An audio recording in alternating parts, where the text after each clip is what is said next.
few years ago, back when I lived in Kenosha, I had a friend who was becoming a citizen. He was doing the tests and stuff. And one of the things about me is I love tests. I love them. And so I was geeking out, like helping him prepare. But turns out those questions were really hard. He had to learn a lot of stuff to become a citizen. So I don't know how much help I did.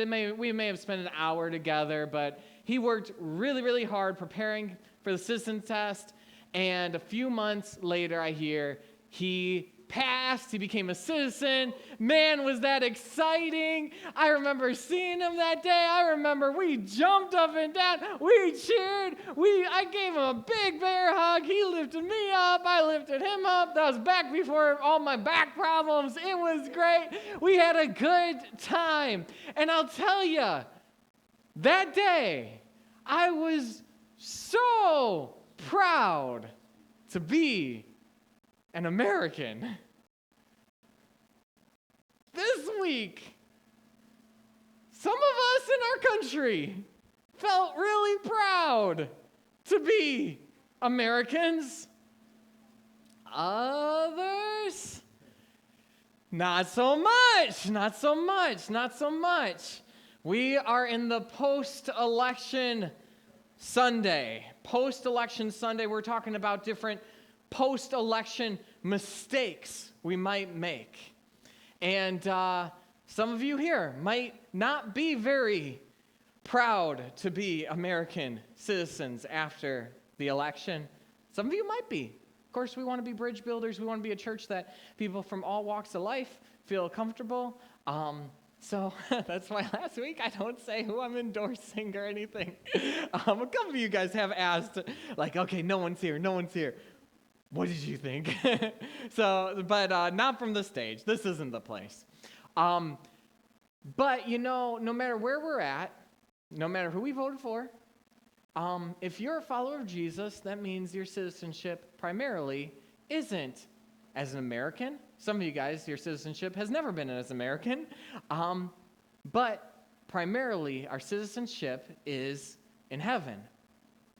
If we're a follower of Jesus, we're united with Jesus. And there is something that identifies us. We are called elect exiles.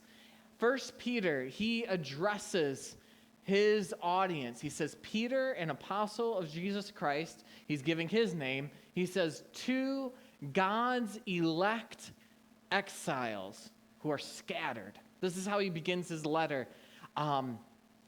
And this expression, elect exiles, I want to explore this morning. If you remember 2 weeks ago, we had our grand opening. We launched the church. We talked about how Jesus was political. And Jesus said things that were really political. We see it sometimes as religious talk, Son of God, gospel, but really those had strong political tones. Last week, we talked about some of the things we should consider when voting. Asking God for wisdom, realizing that there are some areas for every culture that we can affirm and some areas that we challenge. This week, we're in the post-election week, and I want to talk about elect exiles. Elect exiles, really strange phrase. It has 1,000 years of history packed into two small words, elect exiles. The word elect is another word for chosen. Like an election, you're chosen. As followers of God, as followers of Jesus, we are called chosen ones. See, what happened is God made the world good, and us humans, we just failed so much. There's so much injustice and violence and greed and evil that God says, here's what I'm going to do, is I'm going to choose out a people. He chose Abraham. He said, through Abraham's family, they're going to be the chosen ones in which my blessing and my rescue will sit. From the beginning, God had to start some things over with Abraham and his family. And the point was that they would be blessed in order to be a blessing. Well, Israel failed. And so Jesus stands in place of all of humanity and in place of Israel, and he calls us as his followers to be the people holding the blessing. His chosen elect people, which means that we are blessed to be a blessing, that we have the responsibility to be image bearers of God. We are the elect. It's a huge responsibility. But what is this whole exile? Exile. First time we see exile in the Bible is out of the Garden of Eden. If you're familiar with the story, it's one of the first stories of the Bible. We have Adam and Eve in the garden. They eat the fruit, and they're kicked out of the garden. They fail the test. They don't trust God. They look to their own ways in order to judge between good and evil. They disobey, they betray God. And so God says, if you eat from the fruit of the tree of the knowledge of good and evil, you will die. But they don't die. They're exiled. And so right away, the writers of the Bible want us to put together the concept of death and exile. And we follow the story of Israel. And Israel, after they fail, they have their own Garden of Eden moment when they are kicked out of their promised land. And years go by, and when we have this, when Jesus comes on the scene, Israel is under Roman occupation. And they have this identity where they're the chosen people, yet they're not in charge of their own land. It's like they're chosen, but they're in exile. It's like they have the blessing of God and the responsibility to carry on that blessing, and yet they are walking through death. And as followers of Jesus, Peter said this is a great way to identify the people of Jesus. When we consider who is our loyalty and allegiance to, when we consider what is our identity, elect exiles is a great place to start. We are chosen, we are blessed, and yet we walk through death out of the promised land. This is our identity. And so how do elect exiles conduct themselves post-election? What are the things elect exiles do and don't do post-election? Whether you're thrilled about Trump or you're devastated, what do elect exiles do? Here are 3 things elect exiles never do, starting with this. Elect exiles never fight, which sounds kind of strange. If you read the Old Testament, they do a lot of fighting. There's a lot of blood in the Old Testament. And you would think and you would assume, and it was common knowledge that if you're on the right side of history, if your way is right, if you have to get your way across, every so often, it's going to take some violence. You're going to need to fight. And maybe it's with your fists, maybe it's with your words, maybe it's on a post. But we need to fight, we need to attack, we need to get our way. God's counting on us. And yet, Jesus tells us this in the Sermon on the Mount. He says this, you've heard that it was said, love your neighbor and hate your enemy. When Jesus is doing this, oftentimes he's quoting the Old Testament. There's a psalm that basically said, I'm going to hate my enemies. And that's what people thought. You love your neighbor, you love those who are like you, and those who are other, you hate. He says, but I tell you, love your enemies. Pray for those who persecute you. Maybe this is a familiar verse for some of you, but don't miss out on the counterintuitive nature of this. Don't miss out on how strange this would have been to his first hearers. Love your enemies. In some ways, this is how Jesus stands apart from anyone else, any other spiritual. Like, where do we get that? Love your enemies. And then Jesus sets the example by dying for his enemies. We love our enemies. As elect exiles, we love our enemies. We do not fight our enemies. We love our enemies. Even if your enemy is a convicted felon who's been elected president. We love our enemies. That's what sets us apart. We do not fight our enemies. We love our enemies. We love our enemies. I think of probably the best example we have in our American history is the civil rights, of what that looked like. And I think of the civil rights leaders, Martin Luther King, and how they would say this whole message of non-violence. And they were influenced by this sermon, the Sermon on the Mount, Matthew 5, 6, and 7. In another place on the Sermon on the Mount, it talks about if someone slaps you on the right cheek, turn to them the other also. And I always heard that and thought, oh, Jesus is telling us to be a bit of a doormat, right? Turn the other cheek. And even politicians in recent years have said, we've turned the other cheek. It's over. We're done turning cheeks. Let's fight now. Now's the time to fight. But what did Jesus mean by turn the other cheek? It's really fascinating what Jesus was getting at. Jesus was smart. He was clever. He says we're not going to retaliate in kind. We're not going to retaliate the way that they attack us. We're not going to return evil the way that they return evil to us. When we're wronged, we will not wrong in the same way. But we're going to be smart about it. So if somebody slaps you on the right cheek, think about it. They're going to use their right hand. So is it going to be front-facing or back-facing? Let's think about it. Imagine, if you can think, right cheek. Front or back, right or left, it's going to be, who says back slap? Who says front slap? Who says this is too much thinking for the morning? It's a back slap. It's a back slap. Jesus is talking about a back slap. And you know who you would back slap? You would back slap somebody inferior to you. Somebody of a lower rank.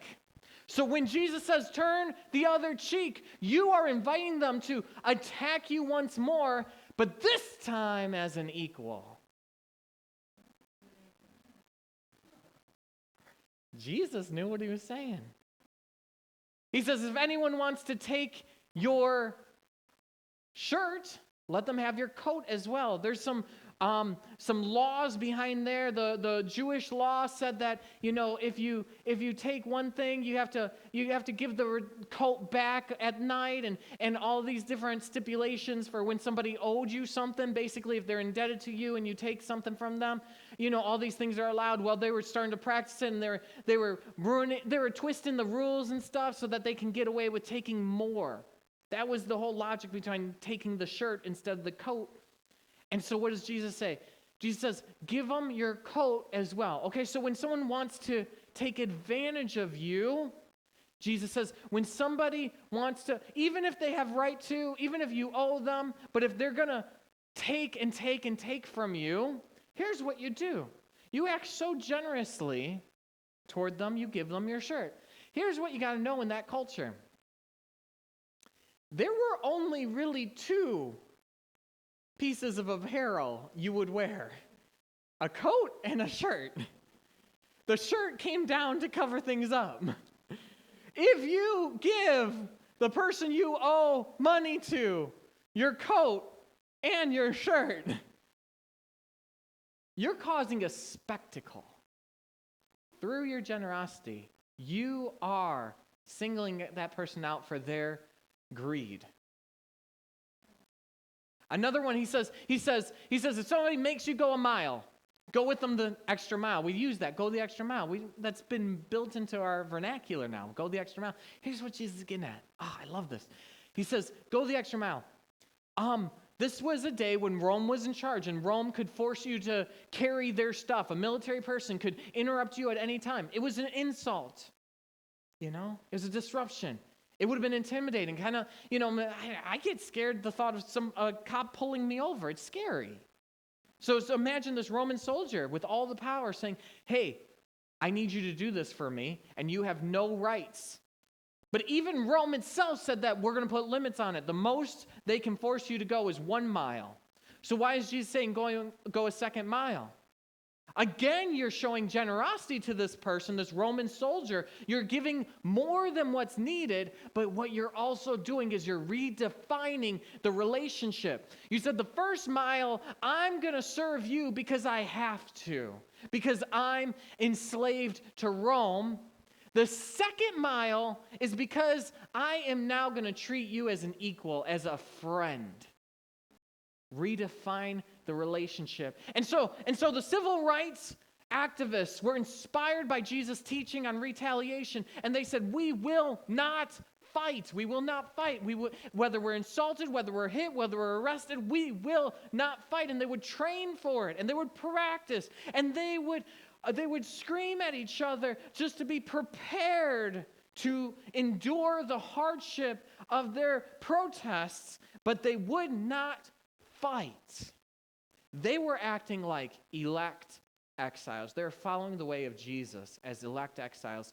Jesus doesn't call us to beat our enemies. He doesn't call us to win. He calls us sometimes to lose.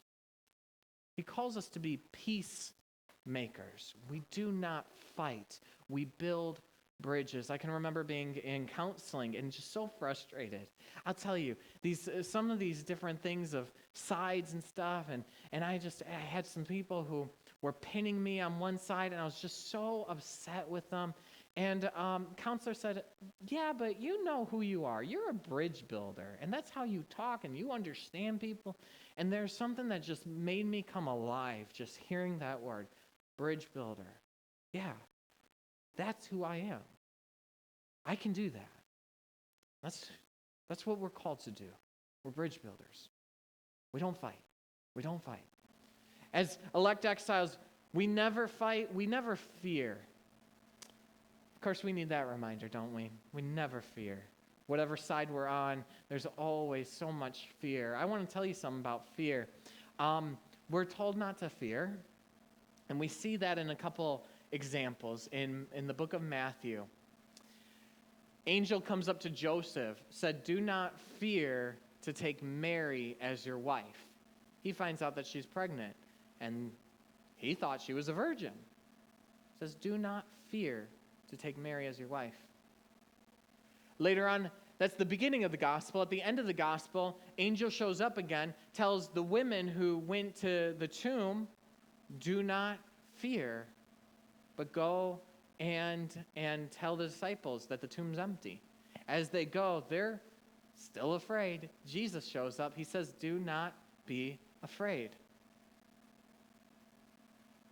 In another account in the Gospel of John, John tells us about a time where the apostles are all hiding out after Jesus was put to death. This is their rabbi. This is their Messiah who was just killed by the Romans. They're next. They're in hiding. They're behind a locked door. Jesus, it says, he appeared. With his new resurrection body, apparently you can appear. He appeared. First thing he says to them, peace be with you. Here's what I want to tell you about these episodes where angels or Jesus himself says, do not be afraid or peace be with you. They don't tell you not to be afraid because you don't have reason to be afraid. Each of these instances, there was reason to be afraid. Think of Joseph. Joseph had a reason to be afraid. He didn't even know what was coming to him, but King Herod was going to get jealous, and he was going to go after his newborn baby to kill the baby. He had a reason to be afraid. The women at the tomb don't know what's going on. The body's not there. They're going to be accused of stealing the body. What kind of mayhem, what kind of chaos is coming ahead of them? They had reason to be afraid. Jesus comes out, he appears as a ghost. Like figure, he just shows up. That's freaky, right? That's freaky. He had just been put to death. He says, peace be with you. Things are all going to work out. No, they're not. Each one of them were going to be killed. Each one of them would suffer horribly. I don't know. I hear so often this, we shouldn't be afraid. We should cheer up. It's okay. And I hear it in a way, maybe it's not meant to be this way, but I hear it as if like God's in control, so nothing bad will happen. Like God's in control, and lots of bad things happen. Lots of bad things happen. We do not fear, not because there isn't a reason not to fear, but because we have a greater reason to not fear. Because Jesus is alive. Jesus is King. When Jesus rose from the dead, this is what we believe. As elect exiles, when Jesus rose from the dead, we believe that the new creation, heaven on earth, has already been inaugurated. We believe that that means that there will come a time when God will right all wrongs. God will settle all things. He will make all things right again. And he's given us responsibility to be at his work even now. Do we have reason to be afraid? Absolutely. Can things get bad? Yes. Yeah, they can get bad. They can get really bad. But as elect exiles, we do not fear. We do not fear. No matter how bad it gets. My whole life I've been hearing church needs to be afraid. We're going to lose our religious liberties. It's okay. Take them. Church survived with or without them. I love our religious liberties. I love our tax exempt status. It helps. But we do not fear. We do not fear. We do not fear. I need that. It was the day of the election. We were here because the place was flooding. Luckily, Kyle was available. Kyle's great with flooding. He does that for his job. And so he came over. We're just fanning out stuff and all that. And it was a mess. And then, of course, I come upstairs, and this light was hanging off the ceiling. I was so proud of myself putting this light in. It was hanging, if it wasn't enough for the flooding, the light was hanging off. And I try to fix it. First attempt doesn't work. And I lose it. Hannah's downstairs working. She hears me just go, ah!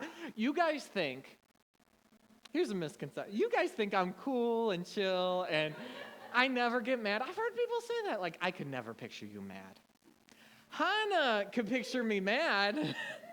I was mad. I was frustrated. And Hannah comes up. She helps. And I'm just, I'm frustrated. I'm not being the best version of myself. And at one point, Hannah says, you need to regulate yourself. I'm like, you're right. I need to regulate myself. And so I sat down, that seat right there, and while Hannah went out to get more supplies, I just watched TikTok for 20 minutes. I should have been breathing. I should have been praying, but whatever. Man. Self-regulate. That can be tough sometimes. I think of this study done by this group called Bain. And what they did, they discovered what makes a boss or a leader inspiring to the people around them. And they came up with a list of 20 or so qualities. They saw, if you can even have just 3 of these qualities, you can really inspire people, which was really cool because it's not just one type of person inspires. Things like you show appreciation, you listen well, you're disciplined, you're consistent, things like that. Any of those can really be inspiring. But they said there's one quality that inspires more than anything. One quality that if you don't have, you really can't inspire. And that was centeredness. Being grounded. Being okay. Calm when it's good and when it's bad. The world needs elect exiles who will bring about a non-anxious presence. Can you be one of them? Can you not fear? Even when there's reason to be afraid, can you not fear? What do elect exiles avoid doing? Well, another thing they don't do. They never finish. If you think that election means it's all over, we're just getting started. We never finish. We never finish. In 1 Corinthians 15, Paul tells us about the resurrection and that there's a resurrection. In light of this resurrection, that Jesus was resurrected and that we're resurrected, he says that our labor is not in vain. So keep going. Do not get weary of doing good. We do not stop. Why? Because we have a responsibility to the people around us. If you remember Cain and Abel, the first two brothers of the Bible, Cain kills Abel. Before killing Abel, God has a little chat with him. He says, Cain, don't do it. Might paraphrase. Cain says, am I my brother's keeper? And the answer is, yes. We have a responsibility to one another, and so we do not finish. We don't stop because we have a responsibility to one another. I keep referring to the Sermon on the Mount. The crazy thing about the Sermon on the Mount is it has this big, big claim. Jesus says the kingdom of heaven is at hand. But he starts with, surprise, it's the poor in spirit who are going to have the kingdom of heaven. It's everyday, average people like you and me. Not big platforms. Not millions of votes thrown our way. But it's average people that we can bring about the kingdom of God. Not just through an election, but through our daily choices. We bring about the kingdom of God. I do want you guys to see this in Jeremiah. Jeremiah was written to ancient Israel while they were in exile. And God says, I'm sorry, you guys blew it, so you're going to be in exile for a while. Here's how I want you to live. He says, also seek the peace and prosperity of the city to which I have carried you into exile. If you feel alone, if you feel in some sense like this is not your place, if you feel like your voice isn't being heard, if you feel as though you're not in the promised land, remember, God carried them into exile. He says, pray to the Lord for it, because if it prospers, you too will prosper. We keep going. We keep working for the prospering of our communities, our neighborhoods, our nation. If they prosper, we prosper. We work for the good. Earlier, before then, they said, get married, have kids, build houses, like get your roots deep into this community. This is your home now. Make the most of it. We never stop. We keep going. We don't give up.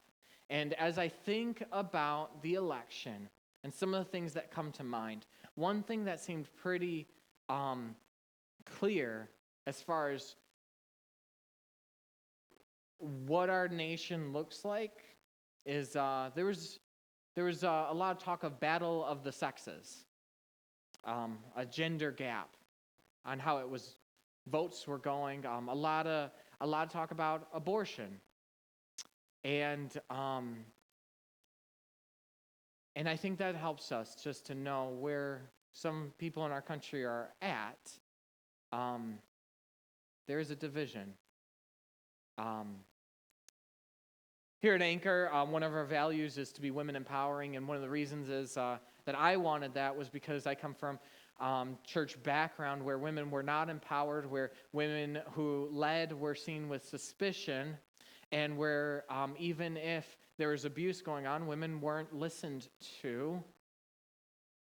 And I felt so strongly that was not Jesus. And so we studied the scriptures, and we saw throughout the New Testament, Jesus is empowering and honoring and giving voice to women. And we thought, that's something good.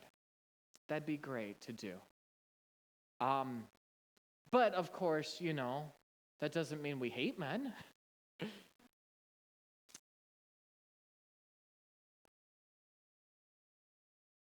We want to also, at the same time, recognize that men are struggling in America. A few stats I looked up this week were men